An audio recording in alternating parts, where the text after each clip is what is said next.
Hey, before we start, I'd like to give a shout out to Laura Velez for liking the Week in Doubt Facebook page. Also, there have been some developments since I started recording this unscripted episode, so you may hear me interrupt myself every now and then through the magic of editing with some updates. But anyway, on with the show. Hey everyone, I'm Phil Albertelli, and this is The Week in Doubt, episode 211. Almost said 2011. We'll see if I keep the show going that long. Hopefully. I apologize if I sound a little extra stuffed up. I was gutting a bathroom today. So that mixed with my usual allergy symptoms, and hey, I know it's probably a little early in the week for another episode, but I kind of felt the need to vent, and I thought it would be a kind of good excuse to do an unscripted episode after just releasing that documentary on the Salem witch trials. Okay, here I am back through the magic of editing as promised. I originally started recording this episode on Tuesday, but because I was working like a dog all week, I didn't get a chance to resume the editing process until now. It's a rainy Friday night here in New England. Actually, with flash flood warnings for Billerica, the next town over, whereas I mentioned in the Salem episode, people had actually been, at least, I don't know how many, but someone had been accused of witchcraft in Billerica. Woo, spooky. All right, now back to Phil from the past. As I said half jokingly on Facebook, I thought that Salem episode was my magnum opus. I spent a lot of time researching it and writing the script. I was fairly happy with it, as happy as a neurotic person like me can probably be with something. Dare I say I was even proud of it. Then I realized that through some amazing brain glitch, as I described it, I inadvertently placed the Salem witch trials in the 1960s, and please no one steal that idea. I was thinking to myself today, that would be a pretty cool mashup, like how they have the zombie version of Pride and Prejudice. I can have the Salem witch hunts in the 1960s, and like Cotton Mather can be playing bass for the Jimi Hendrix Experience, and the girls can be freaking out because they're taking LSD. Spectral evidence. I'm kind of joking, but that actually sounds cool.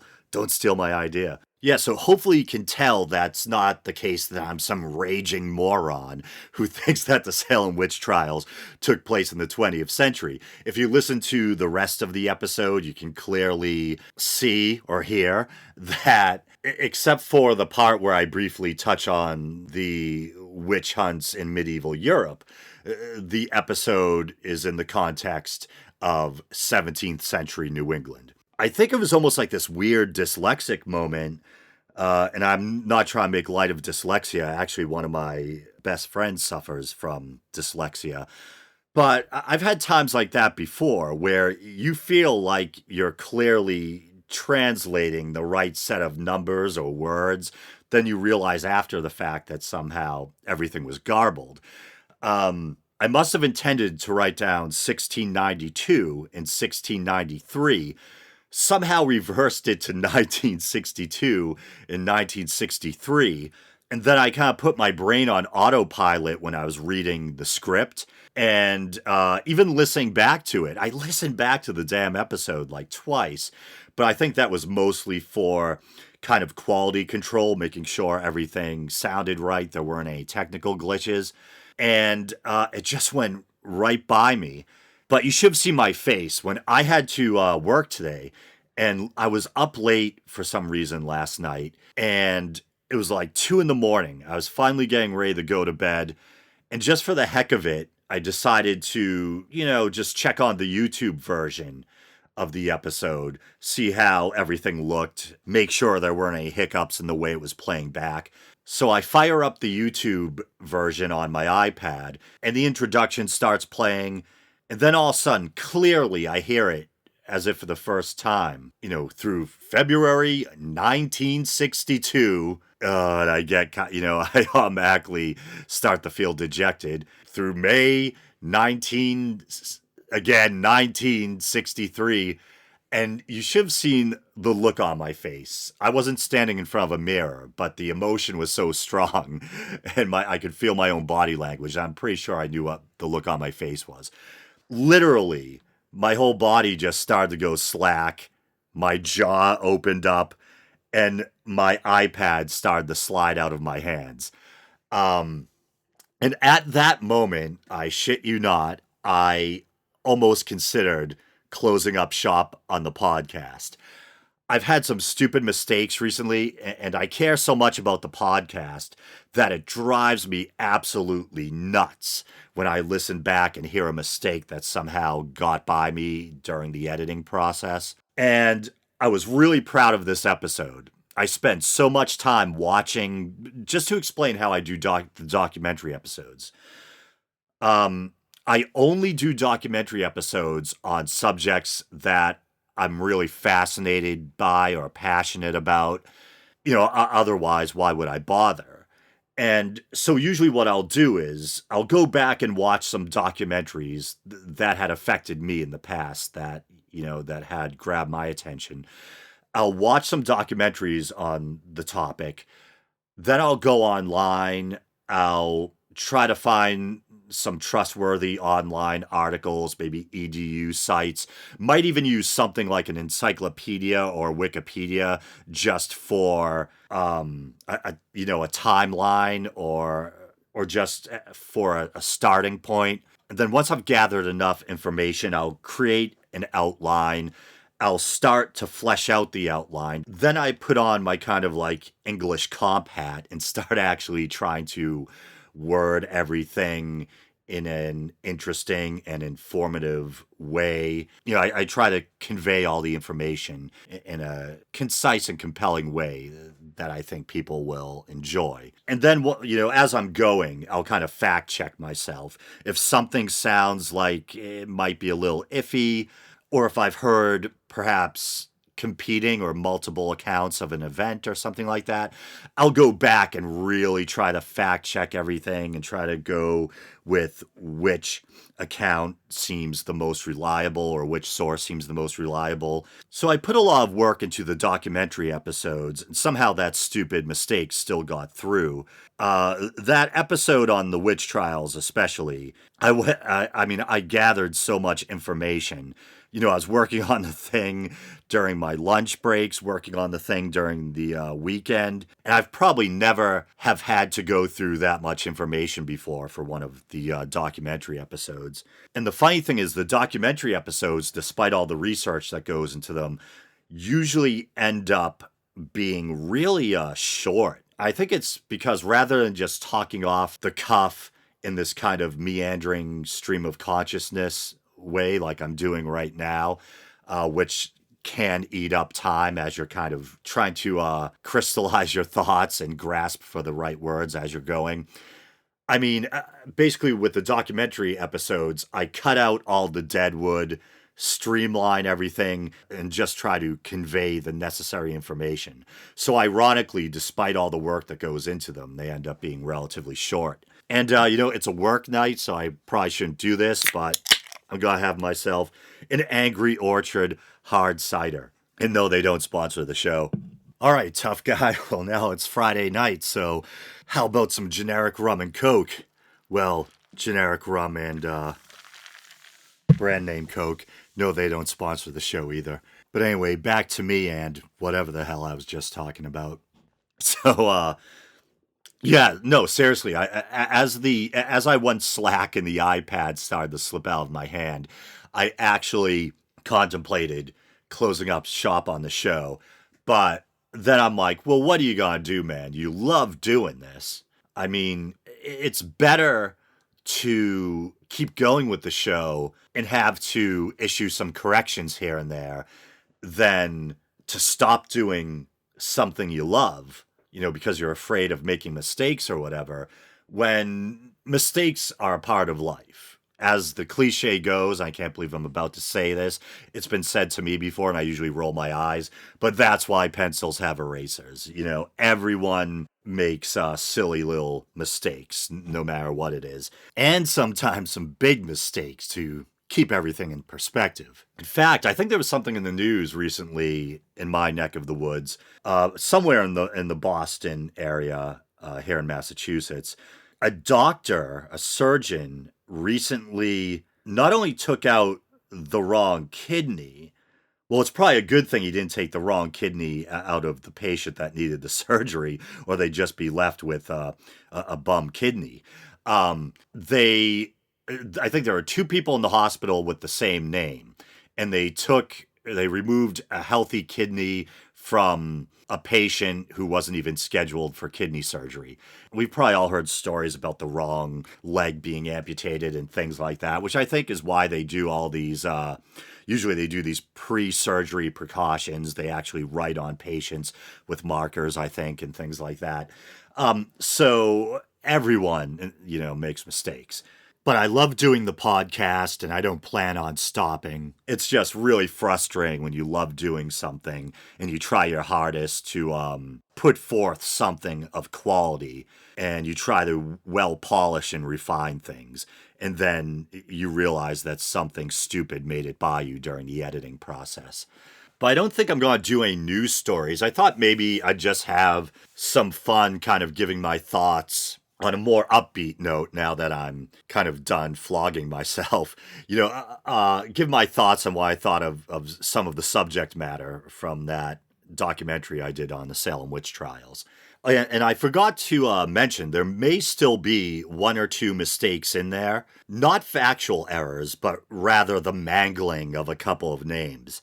I was talking about cases of people being executed for witchcraft in colonial New England prior to the Salem witch trials. And I was talking about the case specifically of a woman named Alice Young. And I almost, for the sake of ease, referred to her as Alice, but I think she was more properly known as, and here's why I may have mangled the name. The name is spelled A-L-S-E. I almost pronounced it as Ailes, and that makes me think of Roger Ailes, which creeps me out. And I was thinking, I'm like, this name has a real kind of Anglo-Saxon feel to it, maybe even like a Scandinavian thing. And I'm like, as the Puritans were English settlers, I was thinking, yeah, it probably is an Anglo-Saxon name. And then I was reading up how it's related to a whole bunch of other names, like Alyssa, Elise, a whole slew of names in that family. And they share an etymological root in common and this is funny, this is how deeply I was researching things. I was actually going to sites that have lists of, baby names, trying to find out the meaning and the proper pronunciation. Yeah, but actually here, I just pulled up a page. It gets a little confusing because many of these related names, supposedly it claims they have both a Greek and a German etymological root. And A-L-S-E, they're saying, is German for noble and Greek for truth. And it might seem weird that an English Puritan settler might have a quote-unquote Greek name or a name that might partially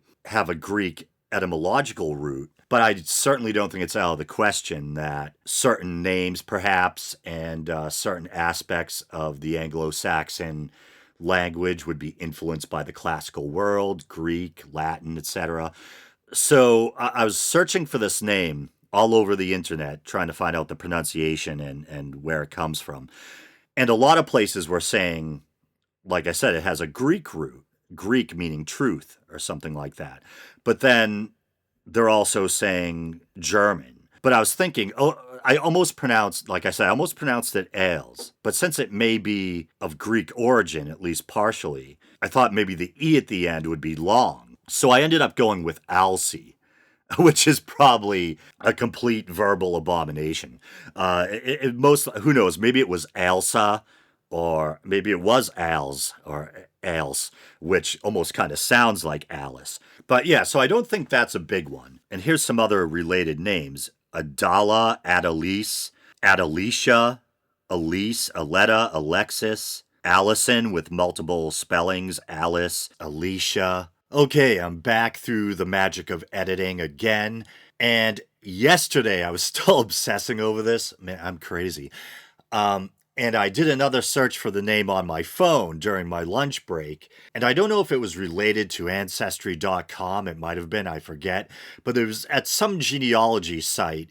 And they had this kind of search tool that offers you the proper pronunciations for both last names and first names. And they actually had ALSE. And it turns out, at least according to this site, that it's supposed to be pronounced else.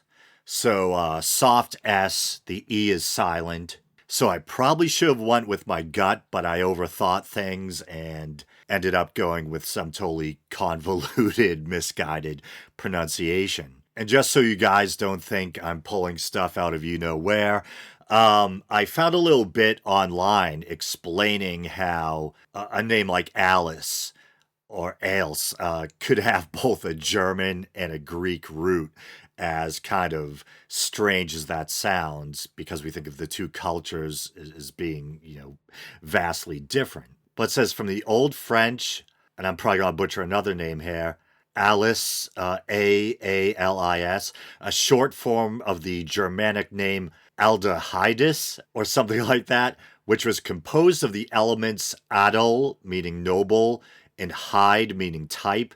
Alice became popular in both France and Britain in the 12th century. Alice derives from the ancient Greek word, it looks like Althea or something like that, which means truth. And that's pretty much what I was getting from these different baby name sites and from, I think, Wikipedia. And that still sounds somewhat contradictory, because even there, they're giving you the etymological breakdown of the name and how it comes from two separate German words, I think they were saying. But then they're also saying that it comes from Greek or has a Greek root. And sometimes I almost feel like when you try to search the etymology of a word or a name, you never really get a definite answer. A lot of it seems like guesswork, and that sometimes they offer multiple roots. And I think this is now officially the weirdest podcast in the world. Somehow, I embarked on an unscripted episode and ended up talking about baby names and the etymological root of the name Alice. Very strange, but there you have it. A dark peek, perhaps, into the meandering workings of my mind.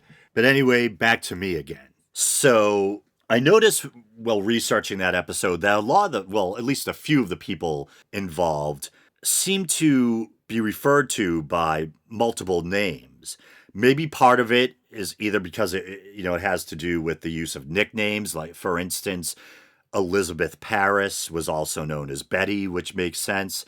In other cases, maybe it has to do with Old English pronunciations versus modern pronunciations. But one name in particular really gave me kind of a chuckle, even though it's associated with a really sad story. I recounted the story about how Sarah Good's 4-year-old daughter was also accused of witchcraft and was jailed alongside her mother.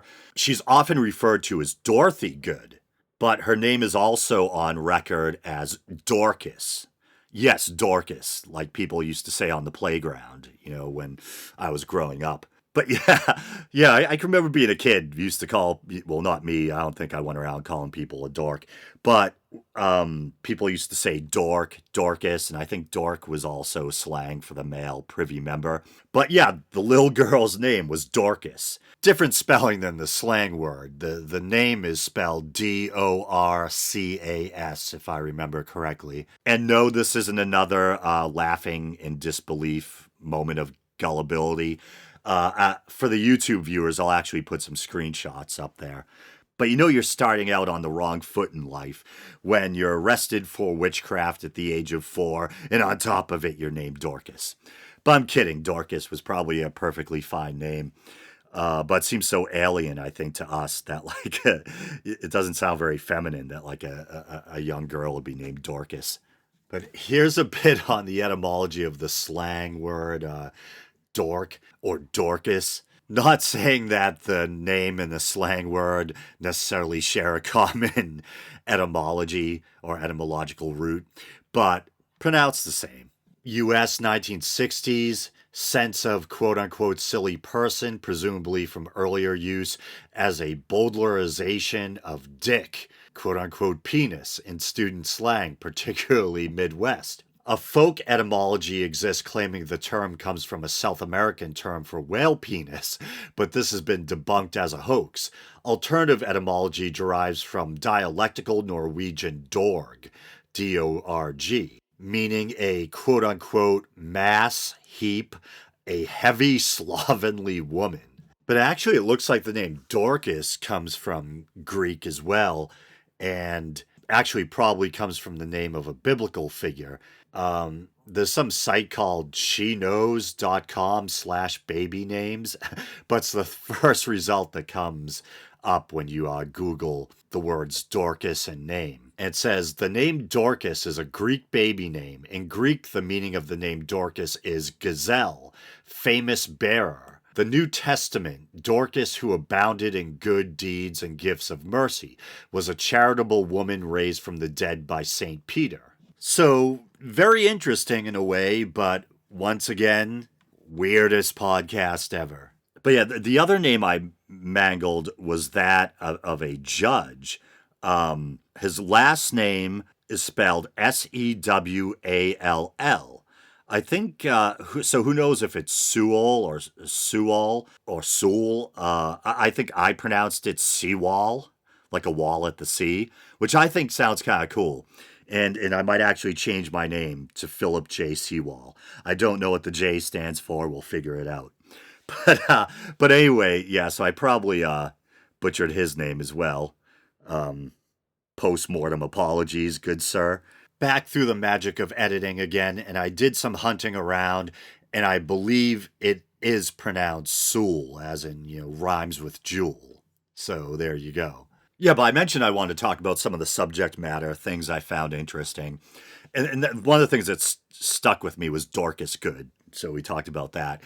And another thing that elicited a juvenile chuckle from me was the whole witch cake thing, where in order to test if someone's a witch, there was this folk practice of baking a little cake with rye flour and added to it. I don't know if it's put in the mixing bowl or it's added afterwards, but one of the ingredients is the urine of the afflicted. And then it's fed to a dog. And it's just the weirdest thing ever. You got this, I almost said urinal cake, which is a thing. You got this this weird urine cake, and then you're feeding it to a dog. And the idea, as I said in the documentary, is that there's this weird, almost what sounds to us like a pseudo-scientific idea that witches afflicted people through malignant particles. And it was thought that the particles would remain behind in the victim's urine. And so when the dog ate the cake, I guess the particles would be destroyed or whatever, causing the witch to cry out in pain, revealing herself. But I thought that was, not only did it elicit a chuckle from me, but, I just love weird, lurid bits of history. I'm kind of attracted to the darker or more grim aspects of history. So the story of the witch cake kind of stuck with me. I have to stop to say that for a minute, a quick fleeting second, I thought that my good friend Crocoduck had discovered yet another mistake. He commented on the YouTube version and he was saying that, and by the way, I took down the original YouTube version. That's another thing. Right after, in that moment of despair, when the iPad started to slip out of my hand, and I realized the mistake I had made. Instead of going to bed, I automatically rushed to the computer, shut off all the ambient noise in the room so I could record again, went back and re-recorded the bit where I'm talking about the date range of the Salem witch trials in the introduction. Re-recorded that, re-uploaded the podcast to Podbean, and replaced the audio in the YouTube version and re-uploaded the YouTube version. So if you're a faithful listener of the podcast and you already listened to the version with the mistake in it, and you want to hear, for some reason, probably not necessary, the version that's been corrected, you can just delete the podcast from your device, and you should be able to download it again, and the corrected version should come through the feed. Back through the magic of editing, I should clarify, you don't have to delete the whole podcast. That's my bad. I probably could have expressed myself a little better. So you don't have to delete the entire podcast, just the episode in question, re-download it, and that way you should get the newest version. All right. Yeah, so you're not losing your mind if you suddenly realize that something's different with the YouTube or the Podbean version. It's because I corrected and re-uploaded the episode. There's dedication for you. And it's funny, my good friend and listener, Russ Ray, we're always talking via the Week in Doubt Facebook page, and I posted my little mea culpa, or whatever, the acknowledgement of my mistake on the Facebook page. And I don't know if Russ wants me saying this, but he said, he's pretty much said how he noticed the mistake right away, but, he kind of jokingly said he assumed that he was wrong because I think he finds me somewhat trustworthy, which hopefully I am. As you can tell, I obsess over trying to get the truth out to you guys, and I place a lot of value on being factually accurate. So I said to him, like half jokingly, I'm like, don't doubt yourself. I was inadvertently off by centuries. You were right. To be honest, re-uploading the YouTube version wasn't really any skin off my back because I had only uploaded the first version that contained the error maybe a couple of hours beforehand. And so I think the video only had like 23 views. But I have to admit, it did kind of sting a little when the audio version, the podcast episode, already had, like 180 something downloads on Podbean alone. And so it did kind of hurt because when you replace the audio file for an episode of a podcast on Podbean, it wipes out all the hits for that file. So even though everything else stays the same, the keywords or tags, the description, the title, everything else stays the same. But if you replace the audio file, all of your hits get wiped out. So yeah, I had like 180 something hits and it went back down to zero. But I guess it was worth it in a way since I'm so obsessive about, mistakes. It's worth having a corrected version of the episode up there. Back through the magic of editing again, I believe I get so sidetracked here that I never finish talking about that anecdote involving my friend Crocoduck, aka Humorbot from Twitter. So he said on the YouTube version how he basically agreed with everything I said in the episode, except he thought I got the part about witches being dunked in water because of some superstition about witches rejecting baptismal waters wrong.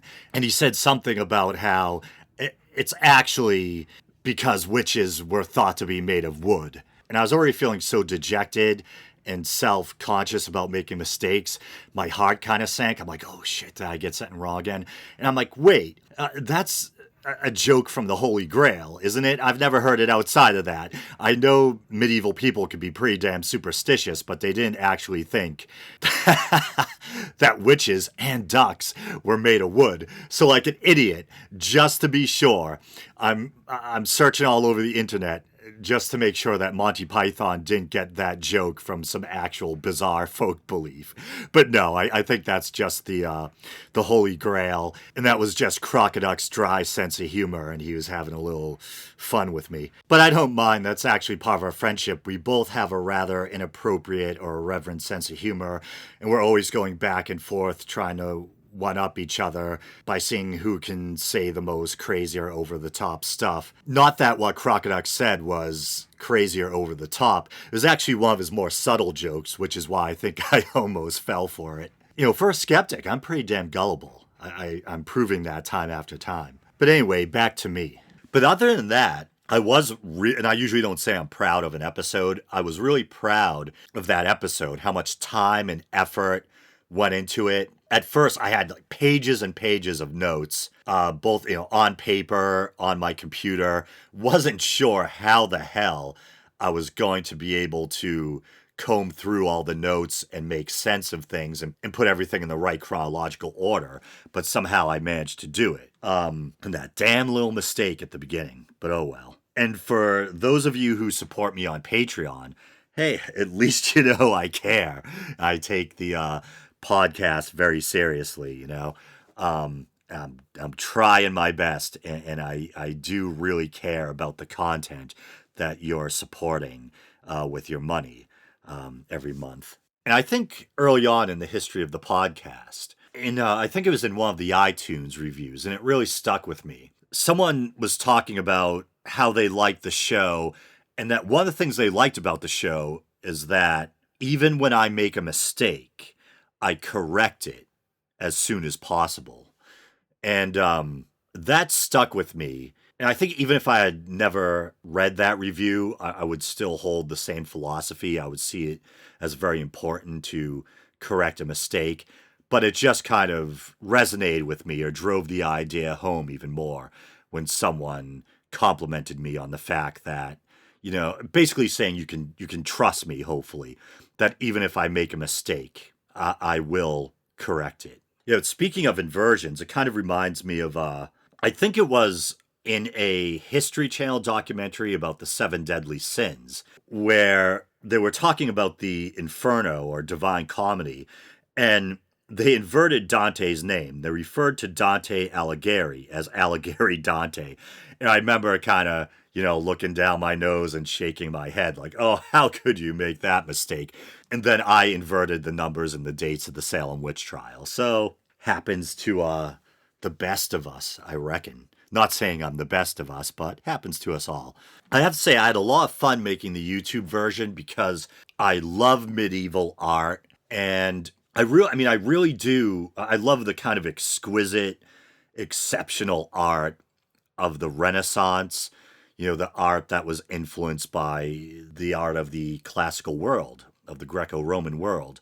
The amazing sculptures, the realistic paintings, the works of Michelangelo and Da Vinci, Botticelli, people like that. I do love all that art too, but I've always loved the kind of more crude or simplistic art of the Middle Ages. And I have friends who've told me that they dislike medieval art because it's so kind of awkward or crude looking, or kind of too simplistic or too two-dimensional. And I actually like it for those reasons. It's kind of like I like Egyptian tomb art. Like I like the weird kind of two-dimensional look of the characters. And I like the same thing about medieval art, how sometimes you'll even see figures with both eyes on one side of the head. Kind of reminds me of what you'd see later with Picasso's more abstract stuff. But yeah, I love weird, lurid medieval art, old woodcuts and stuff like that, especially woodcuts that deal with the devil or demonology or, dance macabre, the Black Plague, stuff like that. So I had a lot of fun choosing images for the video version, all these old kind of creepy woodcuts and things like that. I knew there was something else I wanted to talk about in regard to the topic of the witch trials. And I'm actually, I'm a fan of the TV show Salem. And I don't know if it's an exception or if as I mature, as I get older, I can't seem to be bothered to care as much about historical accuracy in the dramas I watch. But when I was younger, historical inaccuracies in movies and TV used to drive me crazy. And I used to think to myself kind of indignantly, why not tell the real story? Because, and I still feel this way to some degree, just, tell the original story and present it in an interesting way. The material is probably already compelling. why do you have to kind of quote unquote lie and make characters do things that they didn't do, change certain facts, and add events and fabricate plot elements that conflict with the historical record or with historical accounts? I can even remember, I think it was with Braveheart. There was a ton of crap that was wrong with Braveheart. I don't think people of that period in Scotland would have worn that Celtic woad, that war paint. There's surviving portraits or images of William Wallace. I don't think he had that Mad Max Beyond Thunderdome hair. Maybe Mel Gibson digs that hairstyle. Um, I think in the movie, the Battle of Stirling Bridge didn't even happen at a bridge. There was a bunch of stuff like that. And yet I still really liked Braveheart too. I thought it was really emotional and moving. But I remember the historical inaccuracies used to drive me crazy. And the TV show Salem is rife with historical inaccuracies. It's essentially a bastardization of history. It has very little in common with the actual accounts of the Salem witch trials. They pretty much just borrow, the place names and the names of the individuals, etc. I think here and there there'll be a nod to history, etc. But and of course, the biggest difference would probably be that in the TV show Salem, witchcraft is a reality within the narrative, within that world. And I found that an interesting conflict, with the TV series. The way the TV series starts out, they make you feel for these characters who are being accused of witchcraft. And you feel for them because witchcraft isn't a reality. These are innocent people who are being railroaded. And you can kind of get a feel of what it must be like to be a sane person in an insane society that's kind of, steeped in superstition. But then the show introduces witchcraft as a reality. So it kind of confuses things a bit. And yet still, I like the show. It's just kind of an interesting and entertaining watch. I like the feel and mood of the show. I like the actors, portrayals, etc. And back on the witch cake thing, it's kind of funny how in actual history, Mary Sibley is just a fleeting name. She had very little to do with the events of Salem, 1692. I almost said 1962 again. Something's wrong with the old noggin. Maybe I need like one more car accident to knock my head around and something will land back in place. Kidding. If I wasn't a skeptic, I'd say fingers crossed. I've been in enough car accidents for one lifetime. But yeah, basically Mary Sibley's role in the actual events was she, as I spoke about in the documentary, is that she approached Tituba, and there's another funny name, and instructed Tituba and her husband, John Indian, another funny name, on how to make a so-called witch cake. And she was reprimanded by Reverend Samuel Parris. And it was thought by the Puritans that even white magic was bad magic, even this kind of, existing kind of folk magic that people tended to use. But Mary Sibley wasn't regarded as a witch. Although she had been strongly admonished by Reverend Parris, she, as far as I know, wasn't imprisoned, was never executed. She basically just stood in front of the congregation and apologized for her mistake and tried to express that she intended no malice and she was just trying to help. And she was basically forgiven. Her standing within the church was restored because it had been her privileges, her ability to commune with the church, I think had been temporarily revoked. I can't believe it. Before editing, I'm already like 40 minutes into this, which is like twice as long as that documentary episode. Back through the magic of editing. Did I just say dogumentary by accident?